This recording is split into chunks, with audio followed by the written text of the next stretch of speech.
নমস্কার বন্ধুরা, আমি স্বপ্না কিচেনে আপনাদের আবার সবাইকে স্বাগত জানাই।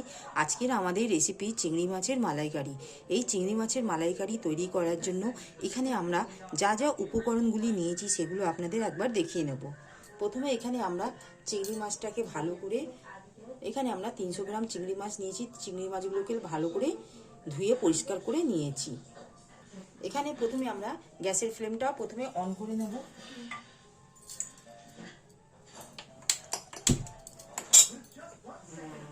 এখানে আমরা তেলটা আমরা দিয়ে দেবো।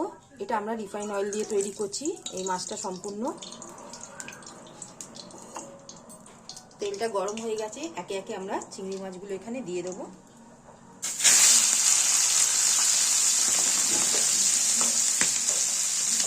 এখানে আমরা হলুদ গুঁড়ো দিয়ে দেবো 1 চা চামচের মতো, আর নুনটা আমরা আন্দাজ করে দিয়ে নেবো। এখানে আমরা নুনটা আন্দাজ করে দিয়ে দিলাম। দিয়ে ভালো করে চিংড়ি মাছগুলো আমরা নুন হলুদের মতন হালকা করে মিশিয়ে দিয়ে আমরা ভেজে নেব। আমরা এই মাছটা 1 থেকে 2 মিনিটের মতন ভেজে নেব, কারণ চিংড়ি মাছটা বেশি ভাজলে পরে শক্ত হয়ে যায়, তাই আমরা মিনিট 2 মতন ভেজে তুলে নেব। এখানে যতক্ষণ চিংড়ি মাছটা ভাজা হচ্ছে, আমরা এখানে একটা বড় সাইজের পেঁয়াজ নিয়েছি। পেঁয়াজগুলোকে ভালো করে পেস্ট করে নেব। এখানে আমাদের চিংড়ি মাছগুলো ভাজা হয়ে গেছে, একে একে করে আমরা তুলে নেব।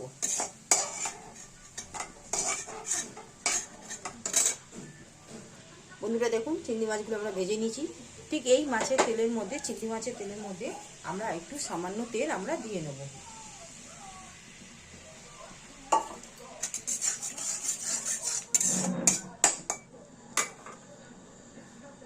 এখানে এই তেলটা গরম হয়ে গেছে, এখানে আমরা গরম মশলা আর তেজপাতার ফোড়ন দিলাম।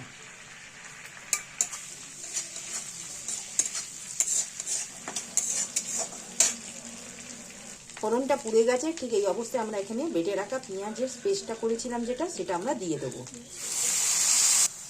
দিয়ে আমরা 2 থেকে 3 মিনিটের মতন আমরা ভেজে নেব, যাতে পেঁয়াজের কাঁচা গন্ধটা না থেকে যায়। পেঁয়াজটা যতক্ষণ ভাজা হচ্ছে, এখানে আমরা একটা পেস্ট তৈরি করে নেব। সেটা আমরা নিয়েছি এখানে আদা আর রসুন। পেঁয়াজটা আমাদের ঠিক ভাজা হয়ে গেছে। ঠিক এই অবস্থায় আমরা এখানে বেটে রাখা আদা রসুনের পেস্টটা দিয়ে দেবো।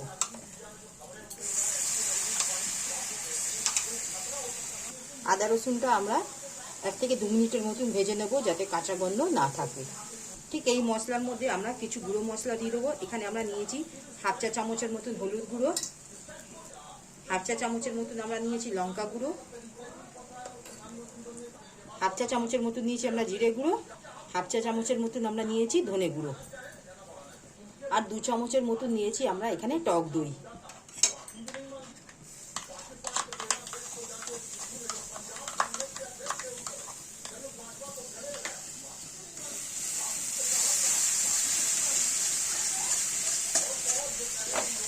দিয়ে মশলাটাকে আমরা 1 থেকে 2 মিনিটের মতন ভালো করে কষিয়ে নেব। নুনটা আমরা এখানে আন্দাজ করে দিয়ে নেব।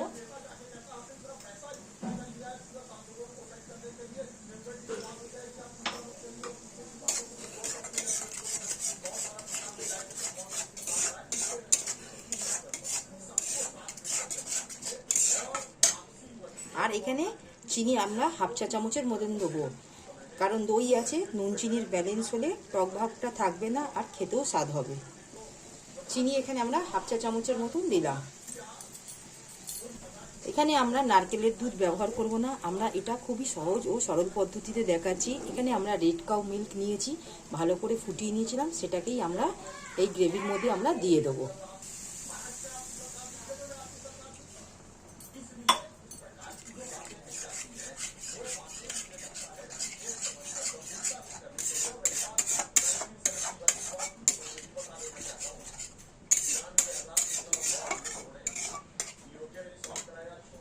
ঠিক 1 থেকে 2 মিনিটের মতন ফুটে উঠলে এখানে আমরা ভেজে রাখা চিংড়ি মাছগুলো আমরা দিয়ে দেবো এই গ্রেভির মধ্যে। গ্রেভিটা দেখুন ফুটে উঠেছে, ঠিক এই অবস্থায় আমরা মাছগুলো দিয়ে দেবো।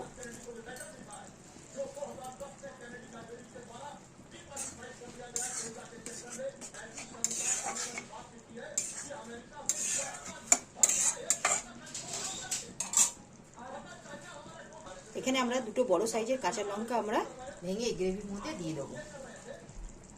দেখুন ঠিক এই অবস্থায় আমরা গ্যাসের ফ্লেমটা অফ করে দিলাম। আর এখানে আমাদের গ্রেভির কালারটা দেখুন কত সুন্দর হয়েছে। ঠিক এই অবস্থায় আমরা একটা প্লেটের মধ্যে আমরা নামিয়ে নেব। বন্ধুরা দেখুন আমরা এই প্লেটের মধ্যে বার করে নিয়েছি। আমাদের এখানে চিংড়ি মাছের মালাইকারি মোটামুটি তৈরি হয়ে গেল। দেখুন কত সুন্দর কালার হয়েছে দেখতে। আপনারা যদি আমাদের এই চিংড়ি মাছের মালাইকারি রেসিপিটি যদি ভালো লাগে, আপনারা আমার এই চ্যানেলে লাইক, সাবস্ক্রাইব আর শেয়ার করবেন। প্লিজ কমেন্টে জানাবেন, পাশে থাকবেন। আপনারা একবার এইভাবে তৈরি করে দেখুন, খেতে খুব দুর্দান্ত স্বাদের তৈরি হয়। এইগুলো আপনারা পোলাও, লুচি, পরোটা ইত্যাদির সঙ্গে খেতে পারেন। আজকের মতন আমরা এখানে ভিডিওটি সমাপ্ত করলাম। নেক্সট ভিডিওতে নতুন রেসিপি নিয়ে আসবো। ধন্যবাদ।